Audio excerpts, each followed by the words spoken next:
Chapter 7, Part 3, still the 10th of January. We're at home in Richmond Street, 2:29 p.m. "Breathe, damn you," I shouted at her. My heart was pounding. Gabby couldn't die. Violent sobs shook me. Was she responding? I watched her chest. I could swear it was rising by itself now. I pushed the tears from my eyes. She had to be okay. I heard something downstairs. For a second I thought it might be Mum, and I was about to call out when I heard the voice again. It wasn't Mum. "Search the house," it said. It was a man. "He's in here somewhere. When you find him, make sure he doesn't get away." It was my kidnappers, and they were after me again. "Please, Gabby," I begged, puffing another breath into her, counting and depressing her chest. "Don't die on me." Time was running out. Footsteps were climbing the stairs. Then I heard the sound of sirens coming towards our house. A voice on the stairs called out, "Someone's called the cops. We've got to grab him and get out of here." I searched my sister's face, desperate for a sign of life. Then I saw the faintest blush of colour and a tiny pulse throbbing in her neck. She was breathing again, and her heart was beating. I heard an ambulance siren. It was almost here. Gabby would get help. Gabby would be okay. I dared not stay a second longer. I kissed my little sister on her forehead and I squeezed her cold hands. I grabbed my backpack and hurled myself through the window and into the nearby mulberry tree.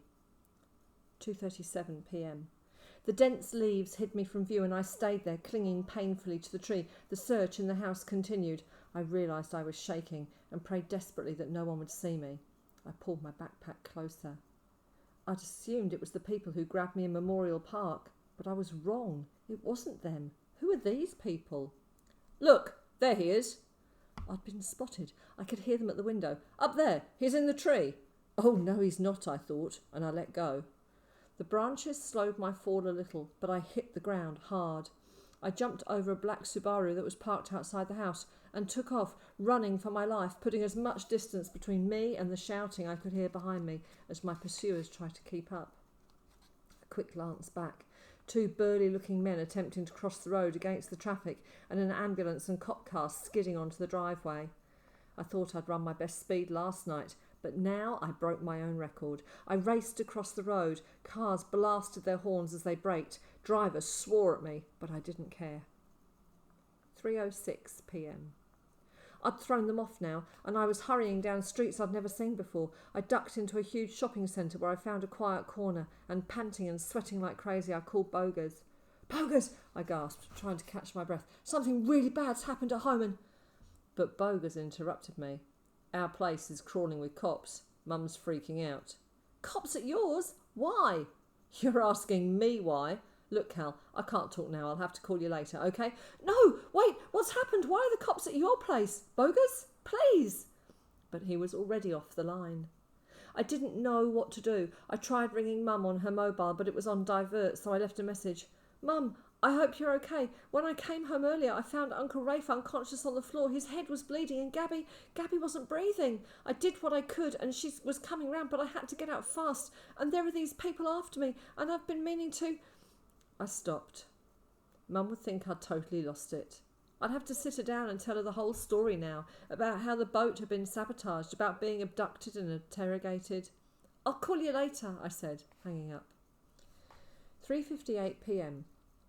I sat in a coffee shop in the corner furthest from the door, keeping an eye on passers-by. I'd ordered a drink, but felt sick thinking about my little sister lying on the floor. Would she have died if I hadn't come in when I did? Was she okay now? I tried ringing Mum again, and once more it went to voicemail. I left another message asking her to ring me as soon as she could. She was probably at the hospital by now with Gabby and Uncle Rafe. I felt choked up with anxiety and fear. Someone was targeting our family. This was out of control. I had to make a decision. I hated the fact those thugs knew where we lived. Maybe they'd met Dad at the conference or just looked us up in the phone book. I know they could come back at any time. There was no way round this. I'd have to go to the police, tell them the whole story. Once the cops knew everything, they'd see that me and my family were in great danger. I could tell them about the mysterious Ormond riddle, maybe get them to help us find out what the Ormond singularity was and clear this whole mess up. I could feel my confidence and strength returning. Our family would get help. Yes, that's what I would do. All I had to do was find a police station. 4:42 p.m. I turned the corner a few blocks from home, past the big hotel where Dad sometimes used to go with work friends. That was back then, when the world was normal, when Dad was alive and my family was safe. I distracted myself by looking in through the doorway of the hotel lounge, my eyes drawn to the huge plasma screen that filled most of the far wall. I blinked. It was me. My face filled the giant plasma screen. The camera moved to a senior police officer. "Police have not yet released the names of the victims," he announced. "The first, a man aged in his 40s and believed to be a close relative of the alleged offender, is expected to make a full recovery. The second victim, a girl aged 9, also a close relative, is in intensive care. Police are warning the public not to approach the suspect, but to call the police if he is seen. He has already seriously attacked 2 people and could be dangerous if approached." They were talking about me. They were showing my face as the attacker. I moved quickly, head down, hurrying past the hotel, hoping no one would look up and see me. Around the corner I started running. I'd have to get home, to Mum, explain it all to her. She could go with me to the police. Together, we could sort it all out. I slowed to a fast walk and became aware of a car cruising along beside me. A sideways glance and I freaked out. It was a squad car. I made a quick left-hand turn into the nearest lane, running like crazy. The police car accelerated and screeched around the corner. I made another sudden turn down a narrow lane and scrambled over the nearest fence, falling into a big mess of hydrangea bushes. I crouched motionless, squashed against the fence, sweating in the heat, hoping they couldn't hear me panting. And then finally the squad car sped past me in the lane. When I could no longer hear it, I climbed back over the fence and headed home. 5:28 p.m. I flattened against the wall of the house on the corner of my street, peering around cautiously. I jumped back fast. Police were everywhere.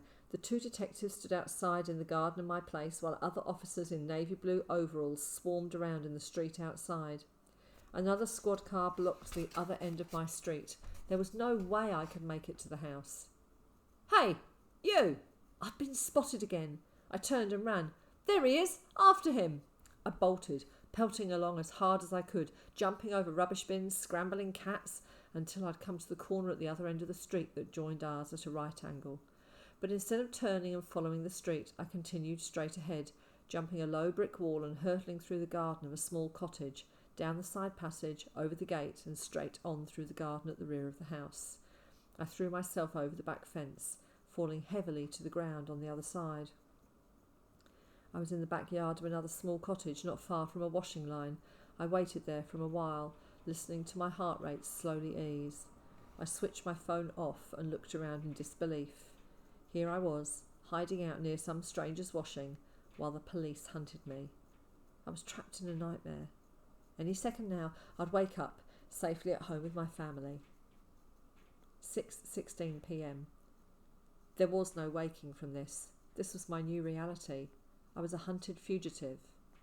I huddled there till nightfall. I could smell dinner cooking and watch the lights come on and off. 9:33 p.m. Finally I crept out, cramped and hungry. In the garden shed near the bushes I'd hidden in, I found an old brown rain jacket. I shook the dust and the spiders off it, and in spite of the hot night I pulled it on. I climbed over the fence again and back onto the street. I started walking. The bright lights and the busy people of Liberty Square comforted me a little. With the collar of the rain jacket pulled up around my face and my cap pulled down, I hoped I wouldn't be recognised. The smell of food from the nearby cafes was making me hungry. I sat down with my backpack in a park near the fountain and searched through all its pockets. I had exactly $3.45. If I wanted food in the morning, I'd have to get to an ATM. But if I did that and the police found out, they'd know where I was. I stopped searching for money and sat with my head in my hands. Mum would be out of her mind with worry. And what about Gabby? In intensive care. Was she going to be okay? I switched my phone back on, and it rang almost straight away. I snatched it up. "Cal, thank God you're all right," cried my mum. "Where are you? You must come home." "I can't, Mum. Everyone thinks I attacked Gabby and Uncle Rafe. What the hell is going on? Why would they think I did that?" "Darling, we can talk about that later, okay? Please, just come home." "Did you get my message? When I got home, Gabby and Rafe, they were both unconscious. Gabby wasn't even—" "Yes, darling," she cut me off. "Whatever you say. Just come home. Please, Cal, this is too much. Just come back." "Whatever you say?" What was wrong with her? I could tell from the way Mum was talking that she wasn't listening to me. Is Gabby going to be okay? I asked. We all hope so. Now please just come home. I've got to go back to the hospital now, but I'll be home in an hour or so. Wait for me there. She hung up. I could hear the stress and the tears in her voice. Poor Mum had no one to help her. Now she didn't even have me. I was about to text Bogus to meet me at Liberty Square, but if the cops seized his mobile, they'd come straight for me. I'd have to think of something. Last year, we found a $20 note in the bushes near the fountain. I'd ask him to meet me there. Bogus would know what I meant. I sent a text. Meet me at 10, where we found the 20. Will Bogus get there? Will Cal go home and talk to his mum? You'll have to find out tomorrow.